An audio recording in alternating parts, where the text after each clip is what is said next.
Horror कहानियां TV. जाग उठी डायन। राजस्थान के एक छोटे से गांव में रहती थी रुक्मा देवी। उम्र यही कोई 60 साल की होगी उनकी। गांव के लोग कहते थे कि वो औरत नहीं बल्कि डायन थी, क्योंकि शादी होते ही रुक्मा के पति की मौत हो गई और फिर धीरे धीरे उसके परिवार के सब लोग एक एक करके खत्म हो गए और साथ ही गांव में पड़ा अकाल।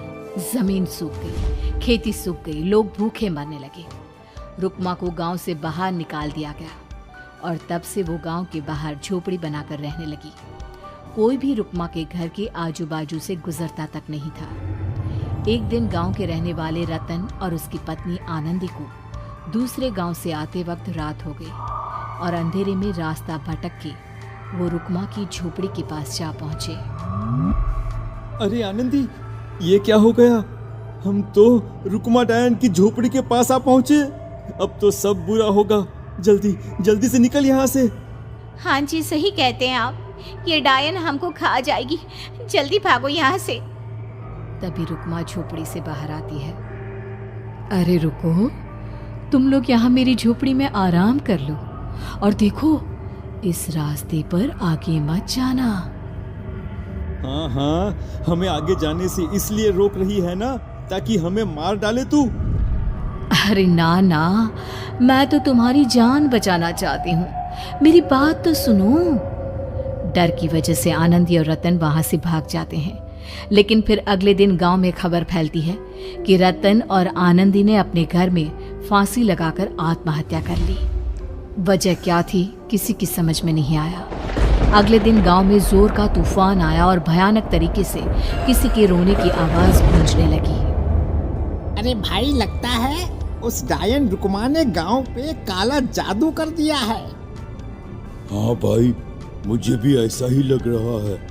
लगता है कल आनंदी और रतन मर गए। लगता है ये उसी का किया धरा है। हमें सरपंच के पास चलना चाहिए। वो दोनों आदमी सरपंच के घर पहुंचते हैं। अरे, तुम इस वक्त यहाँ पर क्यों आए हो? जानते नहीं बाहर क्या हो रहा है? कितनी डरावनी आवाज गांव में गूंज रही है। बस मालिक, किसी तरह आ गए। पूरे गांव वालों की जिंदगी का सवाल है। अरे मालिक, ऐसे तो सब एक एक करके मर जाएंगे। तो क्या चाहते हो? क्या किया जाए? मालिक, हमें रुक्मा को मारना होगा। अरे जब तक वो डायन गांव में जिंदा रहेगी, तब तक गांव में ये सब होता ही रहेगा। शायद ठीक कह रहे हो तुम लोग, मगर ये काम करेगा कौन? मालिक, अगर आप कहे तो हम दोनों मिलके इस काम को अंजाम दे दे। बस आपको हमें यकीन दिलाना होगा कि हम पकड़े नहीं जाएंगे। ठीक है, लेकिन बाहर जो आतंक का साया है, उसमें तुम दोनों रुक्मा तक पहुंचोगे कैसे? हैं? क्या तुम्हें डर नहीं लगता? मालिक, आप उसकी चिंता ना करें। काल भैरव का भभूत है हमारे पास। रुक्मा तक पहुंचकर आसानी से मौत के घाट उतार देंगे उसको। हाँ, मैं भी चलूंगा तुम लोगों के साथ। उस डायन को मरते हुए देखने की बड़ी इच्छा है मुझे। सरपंच उन दोनों लोगों के साथ गांव के बाहर की तरफ चल देता है। गांव में घनघोर काली रात पसरी हुई थी और दिल दहलाने वाली चीख की आवाज माहौल को बेहद खौफनाक बना रही थी। हाथ में काल भैरव का भभूत लिए वो तीनों रुक्मा की झोपड़ी की तरफ जा रहे थे। वहां पहुंचने के बाद, ये लो खंजर और पार कर दो इस डायन के कलेजे के अंदर। मालिक, आप बस यहीं खड़े होकर नजारा देखो। आज ना बचेगी ये। हाँ मालिक, ये भभूत अब इसकी जरूरत नहीं है। मैं इसे यहाँ पेड़ की डाली पे रख देता हूँ। लौटते वक्त हमारी रक्षा करेगा। वो दोनों आदमी चुपके से सोती हुई रुक्मा देवी के ऊपर वार करते हैं। एक जोरदार चीख से वो इलाका गूंज उठता है, लेकिन अचानक रुक्मा के शरीर से जो खून बहता है उसका रंग नीला था। ये देखकर वो दोनों आदमी डर से कांपने लगते हैं। अरे अरे अरे अरे, ये क्या? अरे इसके खून का रंग तो नीला है। अरे तो क्या हुआ? डायन जो ठहरी, इंसान नहीं है ये, और आज इस बात का पक्का यकीन हो गया है। मर गई चुड़ैल, मर जाने दे। चल सरपंच साहब को जाकर ये खबर सुनाते हैं। वो दोनों जैसे ही बाहर आए, उन्होंने देखा सरपंच की लाश पेड़ पे लटकी हुई थी।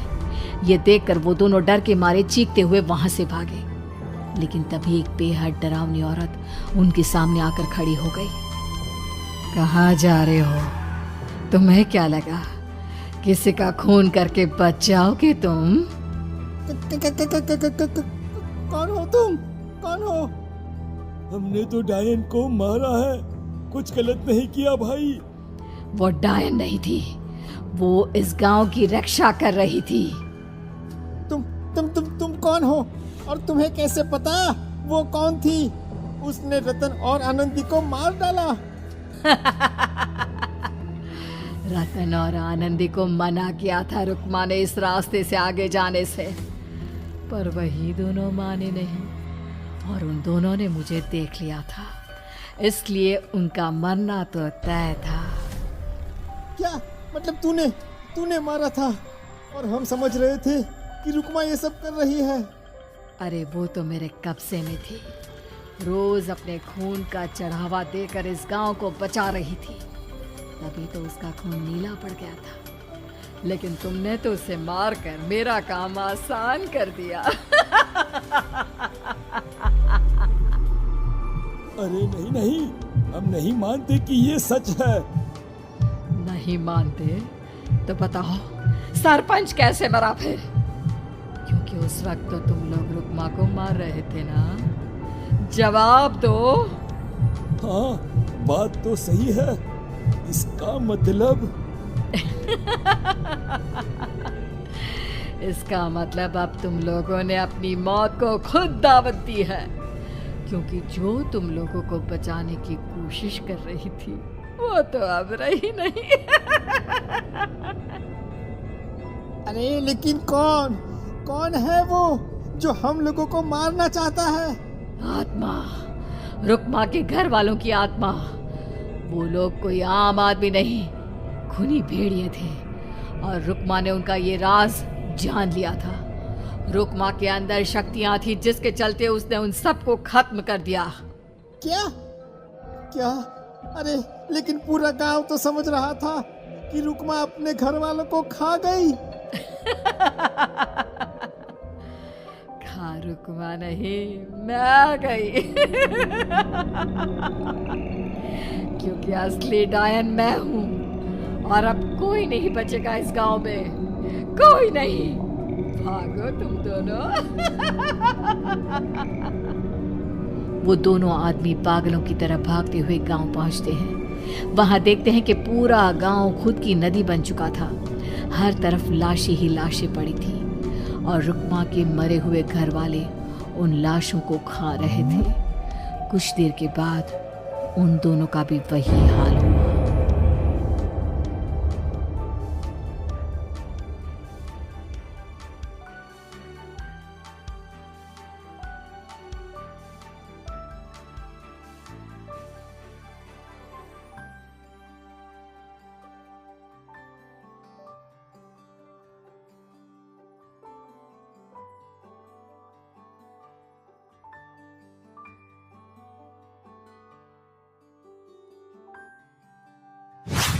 एक शाम प्राची टीवी पर सीरियल देख रही होती है, तभी उसकी सास वहां आती है।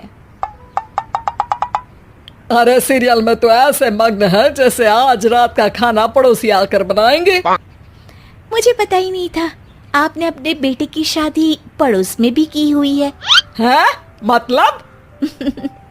मतलब इस घर में सारा काम बहू ही करती है, आप तो सिर्फ खर्राटे मारती हैं। अच्छा जी, फिलहाल तो तुम आराम फरमा रही हो, चलो जाओ, ये मेरे टीवी देखने का समय है। आहा, इसीलिए मुझे भगाया जा रहा है। सॉरी, अब तो बिल्कुल नहीं जाऊंगी। प्राची की इस बात पर दोनों सास बहू के बीच टीवी रिमोट के पीछे बच्चों जैसे छीना झपटी शुरू हो जाती है, जिसके बीच श्लोक भी काम से घर वापस आ जाता है। आज मेरी चूहे बिल्ली की जोड़ी किस बात पर झगड़ रही है? अरे तेरी बीवी मुझे टीवी ही नहीं देखने दे रही। अरे तुम्हारी मम्मी मुझे खाना बनाने के लिए फोर्स कर रही है।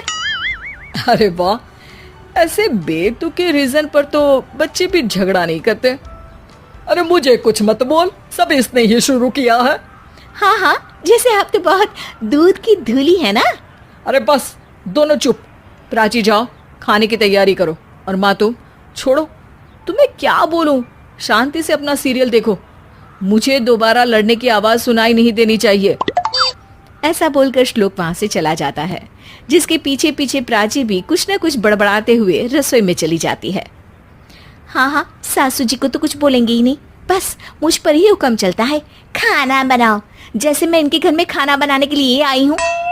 इसी तरह शाम बीतती है और रात को श्लोक और प्राची की सास खाना खाकर सोने चले जाते हैं, लेकिन प्राची गुस्से में कुछ खाए बिना काम में ही लगी रहती है। इस घर में किसी को घंटा फिक्र नहीं पड़ता, मैं खाऊं या भूखी रहूं। प्राची कुछ देर के लिए रसोई से बाहर जाती है और जैसे ही वापस आती है तो वहां दूध का भरा ग्लास देखकर हैरान रह जाती है। फिक्र पूरी है, बस दिखाना नहीं है।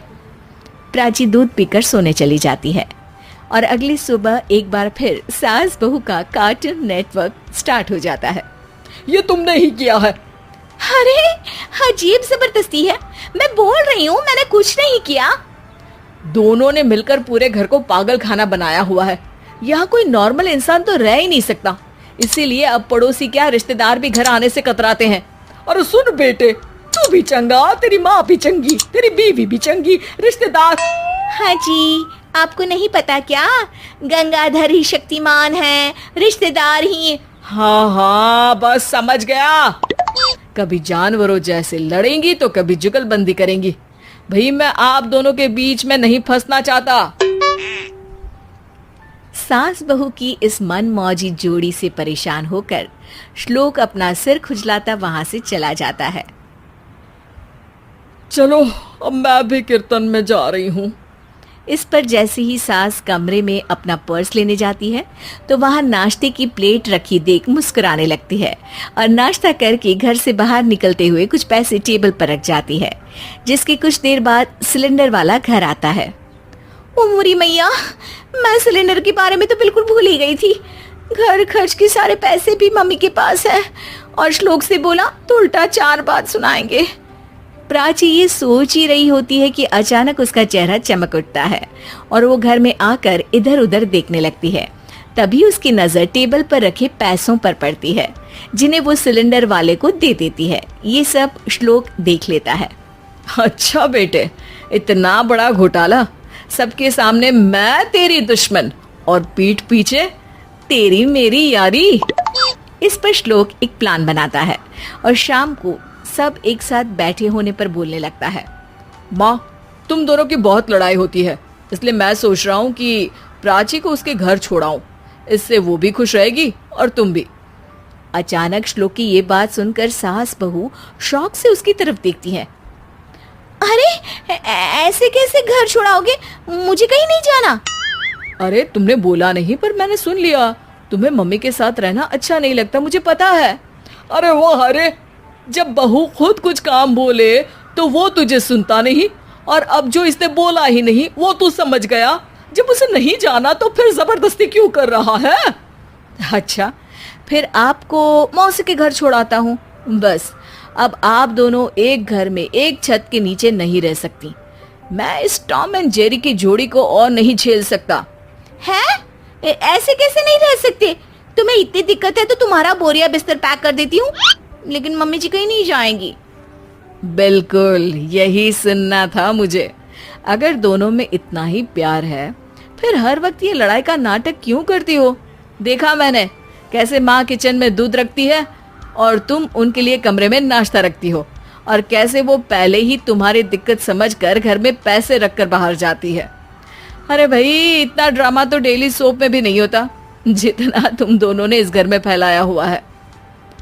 तू हमें टॉम एंड जेरी बोलता है ना, तो याद कर वो दोनों भी एक दूसरे को बाहर वालों की बुरी नजर से बचाने के लिए हमेशा सबके सामने लड़ते थे, लेकिन अकेले में दिक्कत के समय मदद भी तो करते थे।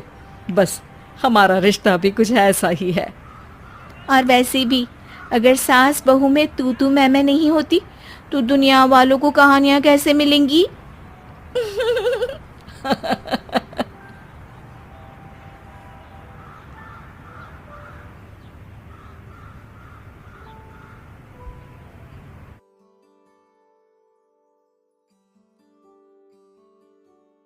अंशुल को जुआ खेलने की बुरी आदत लग चुकी थी। बीवी के लाख समझाने पर भी अंशुल उसकी कोई बात नहीं मानता। तुम मुझे सड़कों पे ला दोगे? अरे तुम कोई गाड़ी हो जो तुम्हें सड़क पर ला दूंगा? मजाक कर लो बस तुम। अरे घर में इतने भी खाने का सामान लाने के पैसे तो छोड़ो, सब लुटा दोगे क्या? जिस दिन जुए में जीत जाऊंगा तब देखना, सबको बताते फिरोगे कि कितना पैसा है तुम्हारे पति के पास। बताने की आदत ही तो नहीं है मेरी, वरना सबको बता चुकी होती कि तुम कितने बड़े नाकारे हो, नल्ले हो। लाओ और पैसे दे दो है तो कुछ। अरे भरोसा रखो, आज बाजी जीत ही जाऊंगा मैं। घर के बर्तन बेच दोगे क्या? अरे हाँ, ये अच्छा आइडिया है। अरे बबूचक, कुछ तो लाज शर्म कर ले। लाज शर्म क्यों करूं? मैं कोई नई नवेली दुल्हन हूँ क्या?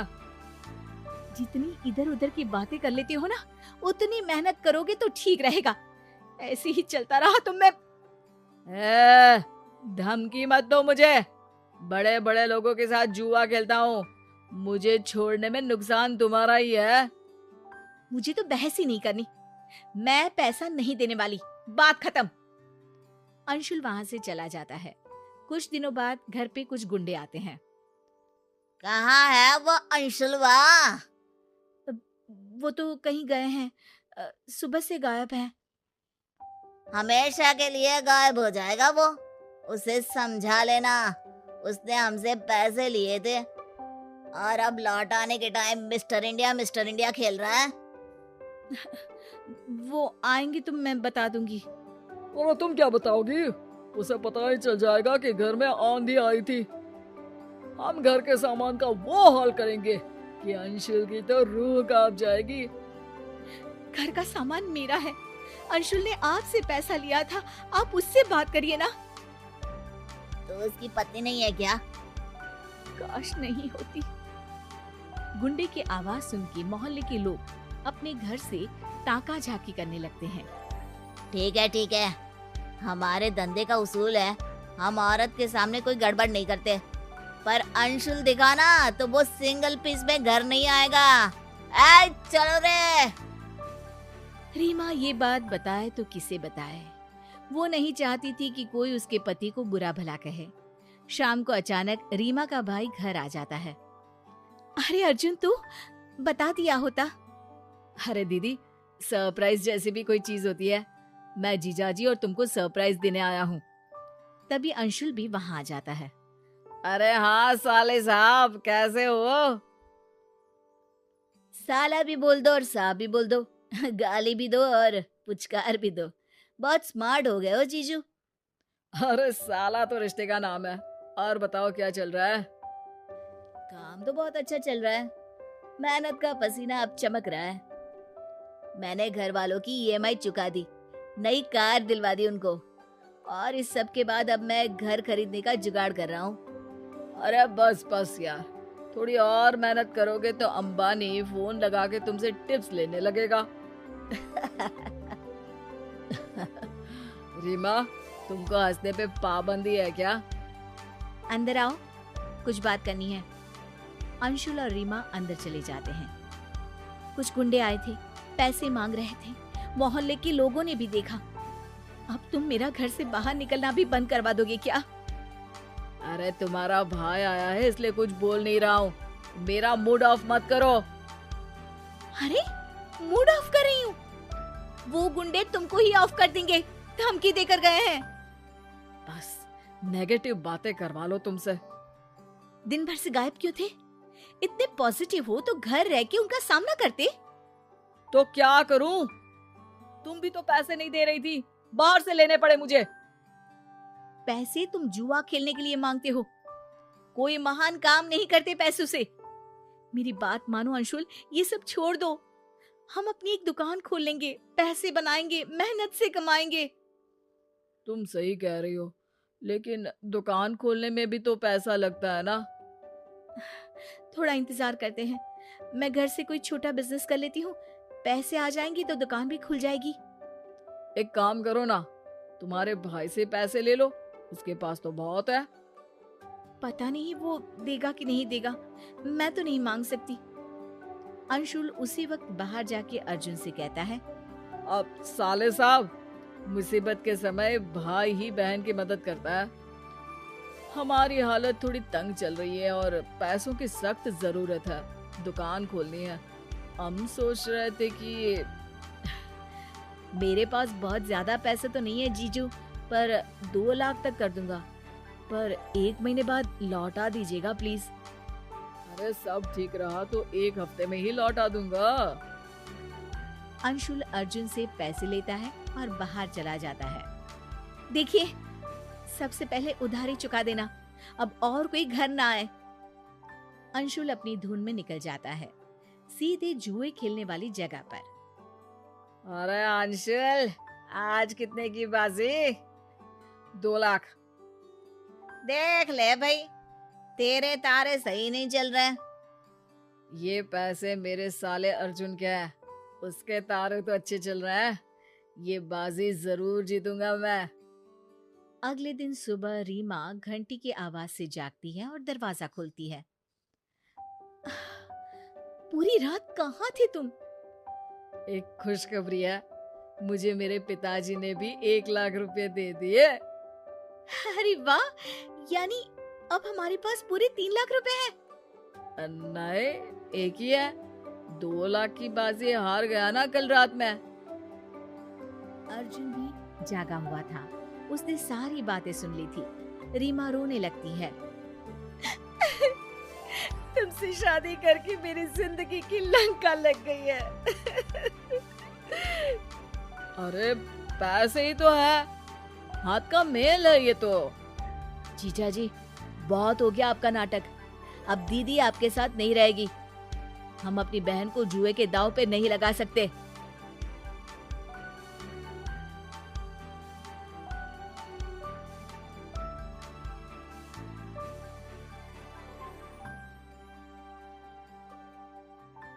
रील्स वाली बहू। प्रज्ञा को रील्स बनाने का बड़ा ही क्रेज है और वो दिन भर रील्स बनाती रहती है, खाते पीते घूमते फिरते, घर में कॉलेज में। रील्स बनाने के कारण प्रज्ञा पूरे कॉलेज में हाईलाइटेड है। जहां उसकी रील्स सभी को पसंद आते हैं, वहीं मनीषा चिंता में डूबी रहती है। एक रोज जब खाते हुए प्रज्ञा रील्स बना रही होती है, तब मनीषा कहती है, 1 मिनट भी चैन नहीं है इस लड़की को। ये नहीं कि खाना तो आराम से खा ले, लेकिन नहीं, अरे थोड़ी देर रील्स नहीं बनाओगी तो आसमान नहीं टूट पड़ेगा। अरे मम्मी, इसी को तो कहते हैं डिटर्मिनेशन, तुम नहीं समझोगी ये सब। भगवान, इस लड़की को सद्बुद्धि दे। जब देखो तब टेढ़ा बाका मुंह बनाती रहती है। मनीषा की बात का प्रज्ञा पर जरा भी असर नहीं होता और वो खाते खाते रील्स बनाती रहती है। दिन बीतने लगते हैं और देखते देखते प्रज्ञा का कॉलेज भी खत्म हो जाता है। आए दिन कोई ना कोई मनीषा को प्रज्ञा की शादी करवाने का सुझाव दे जाता है। सब ठीक ही कहते हैं, प्रज्ञा की शादी कर देनी चाहिए। अपने घर के काम काज में व्यस्त हो जाएगी तो खुद ही ये रील्स और नाच गाना बंद हो जाएगा। मनीषा और प्रेम प्रज्ञा के लिए एक अच्छा लड़का ढूंढने लगते हैं और तभी विकी का रिश्ता प्रज्ञा के लिए आता है, जिसने प्रज्ञा को उसकी रील्स देखकर पसंद कर लिया था। अगले दिन विकी अपने माता पिता के साथ प्रज्ञा के घर पहुंच जाता है और प्रज्ञा साड़ी पहने, हाथों में चाय की ट्रे लिए उनके सामने आती है। जब विकी को पसंद है तो हमें भी बहू पसंद है। बहन जी, आप बारात की तैयारी कीजिए। एक बार लड़का लड़की अकेले में बात कर ले तो अच्छा रहेगा। हाँ हाँ, क्यों नहीं। मनीषा विकी को प्रज्ञा के कमरे में भेजती है, जहाँ प्रज्ञा पहले से ही रील्स बना रही होती है। तभी विकी कहता है, आ गए आपके साजन जी। हमारे साथ ये रील्स कंप्लीट करती तो और भी अच्छा रहता। अच्छा जी, अब आ ही गए हैं तो बना ही लेती हूँ आपके साथ। दोनों मिलकर रील्स बनाते हैं। जब वी मीट और तुरंत पोस्ट भी कर देते हैं। फिर विकी कहता है, जब आप साड़ी में चाय लेकर आए तब मुझे लगा कि कहीं मैं गलत घर में तो नहीं आ गया। अब सही है। दोनों की शादी पक्की हो जाती है और शादी के दिन भी प्रज्ञा रील्स बनाने से चूकती नहीं। यहाँ तक कि बारात के समय भी नाचते हुए रील्स बनाती है। सभी लोग प्रज्ञा की तारीफ के फूल बांध देते हैं और प्रज्ञा नाचती गाती अपने ससुराल चली जाती है। सब कुछ अच्छा चल रहा होता है। प्रज्ञा यहाँ भी दिन भर हर चीज की रील्स बनाती रहती है। लेकिन कुछ दिनों के बाद जब सुनीता कहती है, बहू, ये रील्स के साथ साथ कुछ काम भी कर लिया करो। वैसे तुझे और क्या क्या बनाना आता है? मम्मी जी, वैसे तो सब कहते हैं कि मैं सब कुछ अच्छा बनाती हूँ, लेकिन मुझे लगता है कि मैं मैगी अच्छा बना लेती हूँ। हाँ, कॉफी भी अच्छा बना लेती हूँ और मुंह तो सबसे अच्छा बना लेती हूँ। हैं? अच्छा अच्छा। सुनीता अपना माथा पकड़ लेती है और कहती है, बहू, कुछ खाना बनाना भी सीख लेती। मम्मी जी, मैं लंबी प्लानिंग कर रही हूँ। जल्दी ही मैं इतनी फेमस हो जाऊंगी कि मुझे पैसे मिलने लगेंगे। हम दोनों सास बहू राज करेंगे, राज। नौकर काम करेंगी और लोगों की तो लाइन लगेगी हमसे मिलने के लिए। तेरा दिमाग खराब हो गया है क्या बहू? हंसी मजाक तक ठीक है, लेकिन इस तरह घर नहीं चलते। जितना जल्दी हो इस घर के तौर तरीकों को सीख लो। प्रज्ञा मुंह घुमाकर चली जाती है और तुरंत उसी वक्त एक रील बनाती है। ये देख सुनीता का गुस्सा 7वें आसमान पर चला जाता है और विकी के घर आती ही सुनीता उसे सब कुछ बताती है। विकी भी अब प्रज्ञा की इन हरकतों से परेशान हो जाता है। तुम टेंशन मत लो मम्मा, मैं देख लूंगा। विकी कमरे में जाता है तो देखता है कि प्रज्ञा रील्स बना रही है। विकी बड़े ही प्यार से प्रज्ञा से कहता है, प्रज्ञा, इन सब के लिए मैं तुम्हें मना नहीं कर रहा हूँ, लेकिन फिर भी हर वक्त तो ये अच्छा नहीं लगता ना। समझने की कोशिश करो, मुझे भी तुम्हारा थोड़ा वक्त चाहिए। मैं जब ऑफिस से आता हूँ तुम मुझे समय देने की जगह इसी में लगे रहते हो। तुम ज्यादा ही सोच रहे हो। तुम भी मेरे साथ रील्स बनाओ ना, तुम्हें भी बहुत अच्छा लगेगा। तुम्हें इज्जत से कोई बात समझ में नहीं आती क्या? दिमाग खराब हो गया है तुम्हारा इस चकाचौंध से। अगर तुमने अपना रवैया नहीं बदला तो मैं तुमसे दूर चला जाऊंगा। तुम ही रिश्ता लेकर आए थे, मुझे लड़कों की कमी नहीं थी और ना आज है। विकी दरवाजा पटक कर चला जाता है। धीरे धीरे विकी प्रज्ञा से दूर होता जाता है। एक रोज मनीषा प्रज्ञा के ससुराल उससे मिलने जाती है। तब सुनीता उससे कहती है, बहन जी, अब आई हैं तो कुछ दिन यहाँ रहकर जाइएगा। आप ही का घर है। हाँ मम्मी, बहुत दिन हो गए तुम्हारे साथ एक भी रील नहीं बनाई मैंने। प्रज्ञा तुरंत अपने फोन में रील्स ऑन कर लेती है। ये सब मुझसे नहीं होगा। मेरा ये भूत अभी तक नहीं उतरा क्या? बहन जी, आप कुछ कहती नहीं क्या इसे? जब आप ही कुछ नहीं कर पाई तो मैं कर ही क्या सकती हूँ। सास तो वैसी ही बदनाम है। शाम को घर की लाइट चली जाती है और मनीषा प्रज्ञा से कहती है, मेरे घुटनों में बहुत दर्द हो रहा है, तू लाइट का कुछ इंतजाम करना बेटा। अच्छा, कैंडल जला देती हूँ मम्मा। प्रज्ञा गाते हुए कैंडल जलाती है और खिड़की के पर्दे के पास रख देती है। मनीषा, जिसे बहुत दर्द हो रहा है, वो सो जाती है और प्रज्ञा हमेशा की तरह अपने रील्स में लग जाती है। उधर कैंडल की वजह से पर्दा आग पकड़ लेता है और मनीषा के कमरे में आग लग जाती है। बचाओ, कोई है, बचाओ। सभी भागते हैं और विकी कमरे की आग बुझाने में लग जाता है, लेकिन तब तक मनीषा आधी जल चुकी थी। मनीषा की हालत देख प्रज्ञा रोने लगती है। विकी मनीषा को तुरंत हॉस्पिटल ले जाता है और उसे एडमिट कराता है। विकी प्रज्ञा से कहता है, देख लिया ना, तुम्हारे इस नाच गाने की वजह से आज तुम्हारी माँ की जान जाते जाते रह गई। अब पता नहीं तुम और क्या चाहती हो। उधर डॉक्टर कहते हैं, इनकी हालत बहुत नाजुक है, आधे से ज्यादा जल चुकी है। प्रज्ञा रोती हुई मंदिर में जाती है और भगवान के आगे जाकर कहती है, भगवान मेरी माँ को ठीक कर दो। मैं कसम खाती हूँ हाथ से ये रील्स बनाना छोड़ दूंगी।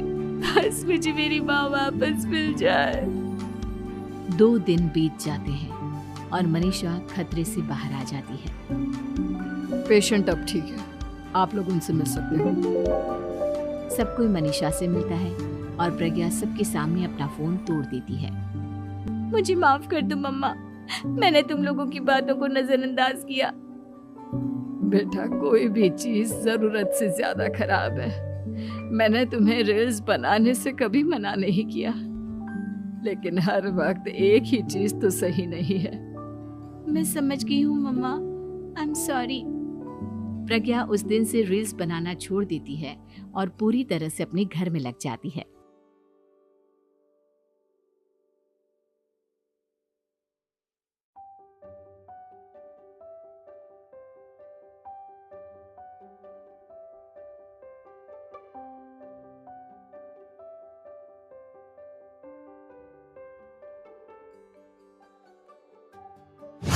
तीन तिगाड़ा काम बिगाड़ा।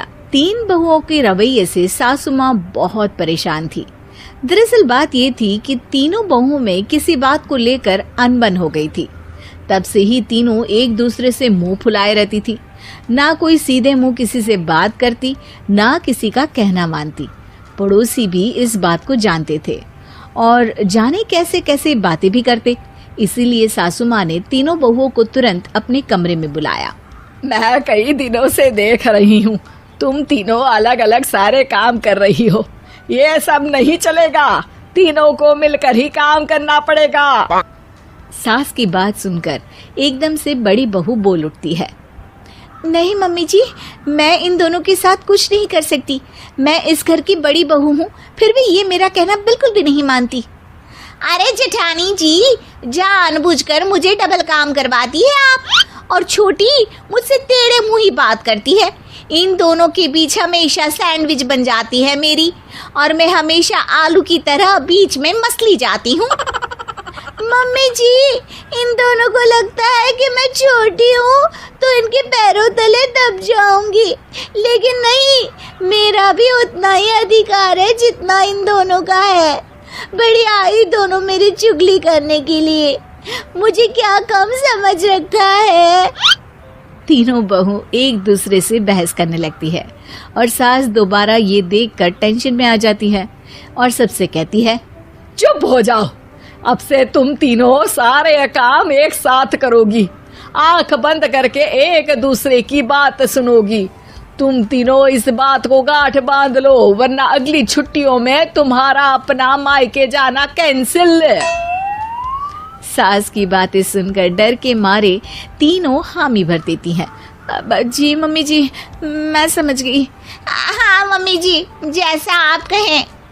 आप जो कहेंगी मैं वही करूंगी। तीनों बहू सास की बात को गांठ बांध लेती है और वादा करती है कि अब से सारे काम वो तीनों एक साथ मिलकर ही करेंगी।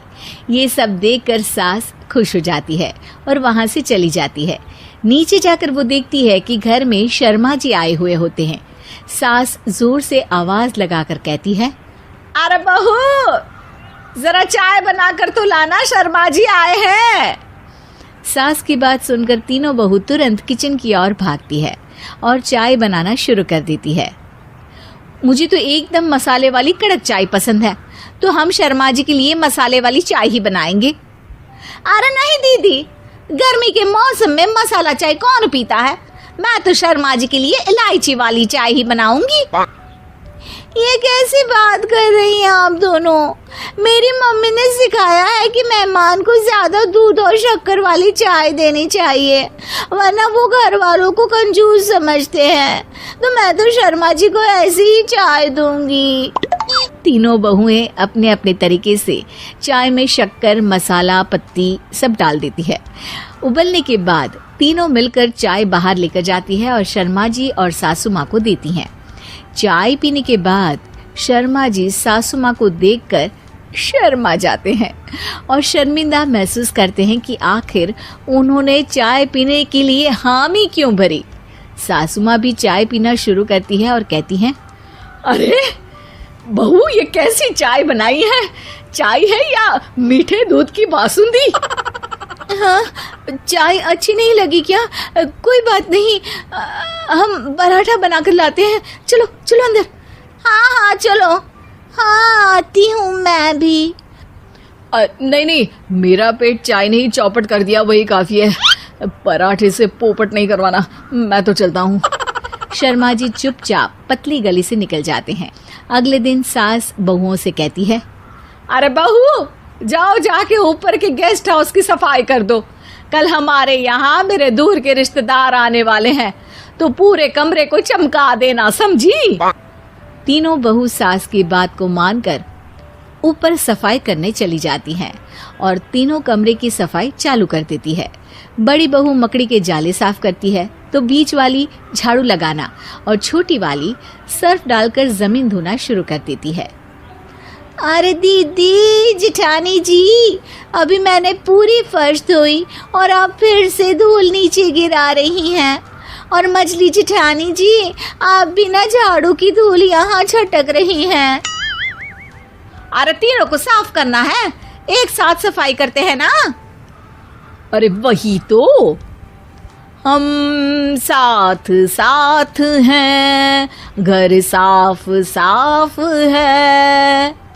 तीनों बहू ऐसे ही काम में उलझ जाती है और 2 घंटे तक एक ही कमरे की सफाई करती रहती है। बहुत देर से अपनी बहुओं को ना देखने के कारण सास ऊपर कमरे में उन्हें देखने जाती है, लेकिन कमरे में घुसती ही वो गीली फर्श पर फिसलने के कारण नीचे गिर जाती है। ओरी मोरी मैया, हड्डी मरोड़ के रख दी। आए मेरी तो कमर ही टूट गई रे। तीनों बहुएं सास को उठाती हैं और बिस्तर पर सुला देती है। अरे मेरे हाथ पैर दर्द कर रहे हैं, दबा दो, आराम मिलेगा। हाँ जी माँ जी। अरे जी माँ जी, जी माँ जी। और तीनों बहुएं एक साथ सास के हाथ को दबाना शुरू कर देती हैं। माँ की तो चीख ही निकल जाती है और नतीजा ये होता है कि सास के बचे हुए शरीर में भी दर्द उठ जाता है। हाय राम, ये क्या कर दिया तुम तीनों ने। अरे मेरी तो किस्मत ही फूटी है कि तुम जैसी बहुएं मुझे मिली। हे भगवान, पूरे शरीर में दर्द बढ़ गया है। अब तो पता नहीं कि चल भी पाऊंगी या नहीं। माफ करो, मुझे गलती हो गई मुझसे कि तुम तीनों को एक साथ काम करने के लिए बोला।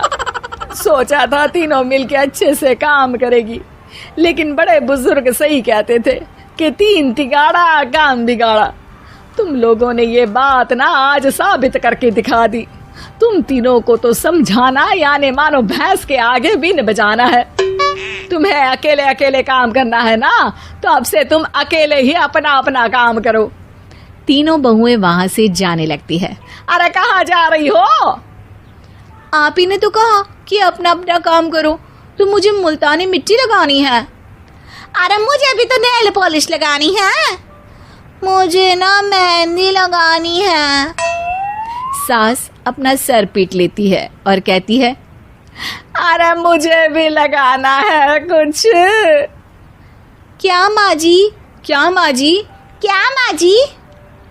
तुम्हारे घर वालों को फोन तुम्हारी हरकतें बताने के लिए।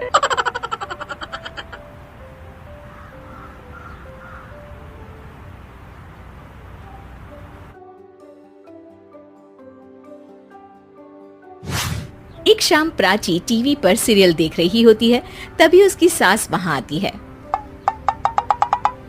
अरे सीरियल में तो ऐसे मग्न है जैसे आज रात का खाना पड़ोसी आकर बनाएंगे। मुझे पता ही नहीं था आपने अपने बेटे की शादी पड़ोस में भी की हुई है। हैं? मतलब? मतलब इस घर में सारा काम बहू ही करती है, आप तो सिर्फ खर्राटे मारती हैं। अच्छा जी, फिलहाल तो तुम आराम फरमा रही हो, चलो जाओ, ये मेरे टीवी देखने का समय है। आहा, इसीलिए मुझे भगाया जा रहा है। सॉरी, अब तो बिल्कुल नहीं जाऊंगी। प्राची की इस बात पर दोनों सास बहू के बीच टीवी रिमोट के पीछे बच्चों जैसे छीना झपटी शुरू हो जाती है, जिसके बीच श्लोक भी काम से घर वापस आ जाता है। आज मेरी चूहे बिल्ली की जोड़ी किस बात पर झगड़ रही है? अरे तेरे बीवी मुझे टीवी नहीं देखने दे रही। अरे तुम्हारी मम्मी मुझे खाना बनाने के लिए फोर्स कर रही है। अरे वाह, ऐसे बेतुके रीजन पर तो बच्चे भी झगड़ा नहीं करते। अरे मुझे कुछ मत बोल, सब इसने ही शुरू किया है। हाँ हाँ, जैसे आप तो बहुत दूध की धूली है ना। अरे बस, दोनों चुप। प्राची जाओ, खाने की तैयारी करो। और माँ तुम छोड़ो, तुम्हें क्या बोलूं, शांति से अपना सीरियल देखो। मुझे दोबारा लड़ने की आवाज सुनाई नहीं देनी चाहिए। ऐसा बोलकर श्लोक वहां से चला जाता है, जिसके पीछे पीछे प्राची भी कुछ न कुछ बड़बड़ाते हुए रसोई में चली जाती है। हाँ हाँ, सासू जी को तो कुछ बोलेंगे ही नहीं, बस मुझ पर ही हुक्म चलता है, खाना बनाओ, जैसे मैं इनके घर में खाना बनाने के लिए आई हूँ। इसी तरह शाम बीतती है और रात को श्लोक और प्राची की सास खाना खाकर सोने चले जाते हैं, लेकिन प्राची गुस्से में कुछ खाए बिना काम में ही लगी रहती है। इस घर में किसी को घंटा फिक्र नहीं पड़ता, मैं खाऊं या भूखी रहूं। प्राची कुछ देर के लिए रसोई से बाहर जाती है और जैसे ही वापस आती है तो वहां दूध का भरा ग्लास देखकर हैरान रह जाती है। फिक्र पूरी है, बस दिखाना नहीं है। प्राची दूध पीकर सोने चली जाती है और अगली सुबह एक बार फिर सास बहू का कार्टून नेटवर्क स्टार्ट हो जाता है। ये तुमने ही किया है। अरे अजीब जबरदस्ती है, मैं बोल रही हूँ मैंने कुछ नहीं किया। दोनों ने मिलकर पूरे घर को पागल खाना बनाया हुआ है। यहाँ कोई नॉर्मल इंसान तो रह ही नहीं सकता, इसीलिए अब पड़ोसी क्या रिश्तेदार भी घर आने से कतराते हैं। और सुन बेटे, तू भी चंगा, तेरी माँ भी चंगी, तेरी बीवी भी चंगी, रिश्तेदार। हाँ जी, आपको नहीं पता क्या, गंगाधर ही शक्तिमान है, रिश्तेदार ही। हाँ हाँ, बस समझ गया। कभी जानवरों जैसे लड़ेंगी तो कभी जुगलबंदी करेंगी। भाई मैं आप दोनों के बीच में नहीं फंसना चाहता। सास बहू की इस मनमौजी जोड़ी से परेशान होकर श्लोक अपना सिर खुजलाता वहां से चला जाता है। चलो अब मैं भी कीर्तन में जा रही हूँ। इस पर जैसे ही सास कमरे में अपना पर्स लेने जाती है तो वहां नाश्ते की प्लेट रखी देख मुस्कुराने लगती है और नाश्ता करके घर से बाहर निकलते हुए कुछ पैसे टेबल पर रख जाती है, जिसके कुछ देर बाद सिलेंडर वाला घर आता है। ओ मुरी मैया, मैं सिलेंडर के बारे में तो बिल्कुल भूल ही गई थी। घर खर्च के सारे पैसे भी मम्मी के पास है और श्लोक से बोला तो उल्टा 4 बात सुनाएंगे। प्राची ये सोच ही रही होती है कि अचानक उसका चेहरा चमक उठता है और वो घर में आकर इधर उधर देखने लगती है। तभी उसकी नजर टेबल पर रखे पैसों पर पड़ती है, जिन्हें वो सिलेंडर वाले को दे देती है। ये सब श्लोक देख लेता है। अच्छा बेटे, इतना बड़ा घोटाला, सबके सामने मैं तेरी दुश्मन और पीठ पीछे तेरी मेरी यारी। इस पर श्लोक एक प्लान बनाता है और शाम को सब एक साथ बैठे होने पर बोलने लगता है। माँ, तुम दोनों की बहुत लड़ाई होती है, इसलिए मैं सोच रहा हूँ कि प्राची को उसके घर छोड़ाऊं। इससे वो भी खुश रहेगी और तुम भी। अचानक श्लोक की ये बात सुनकर सास बहू शौक से उसकी तरफ देखती है। अरे ऐसे कैसे घर छोड़ाओगे, मुझे कहीं नहीं जाना। अरे तुमने बोला नहीं पर मैंने सुन लिया, तुम्हें मम्मी के साथ रहना अच्छा नहीं लगता, मुझे पता है। अरे वो अरे, जब बहू खुद कुछ काम बोले तो वो तुझे सुनता नहीं, और अब जो इसने बोला ही नहीं वो तू समझ गया। जब उसे नहीं जाना तो फिर जबरदस्ती क्यों कर रहा है? अच्छा, फिर आपको मौसी के घर छोड़ाता हूँ। बस अब आप दोनों एक घर में एक छत के नीचे नहीं रह सकती। मैं इस टॉम एंड जेरी की जोड़ी को और नहीं झेल सकता। है? ऐसे कैसे नहीं रह सकते? तुम्हें इतनी दिक्कत है तो तुम्हारा बोरिया बिस्तर पैक कर देती हूँ, लेकिन मम्मी जी कहीं नहीं जाएंगी। बिल्कुल यही सुनना था मुझे। अगर दोनों में इतना ही प्यार है फिर हर वक्त ये लड़ाई का नाटक क्यों करती हो? देखा मैंने कैसे माँ किचन में दूध रखती है और तुम उनके लिए कमरे में नाश्ता रखती हो, और कैसे वो पहले ही तुम्हारी दिक्कत समझकर घर में पैसे रखकर बाहर जाती है। अरे भाई, इतना ड्रामा तो डेली सोप में भी नहीं होता जितना तुम दोनों ने इस घर में फैलाया हुआ है। तू हमें टॉम एंड जेरी बोलता है ना, तो याद कर वो दोनों भी एक दूसरे को बाहर वालों की बुरी नजर से बचाने के लिए हमेशा सबके सामने लड़ते थे। लेकिन अकेले में दिक्कत के समय मदद भी तो करते थे। बस हमारा रिश्ता भी कुछ ऐसा ही है। और वैसे भी अगर सास बहू में तू मैं नहीं होती तो दुनिया वालों को कहानियां कैसे मिलेंगी?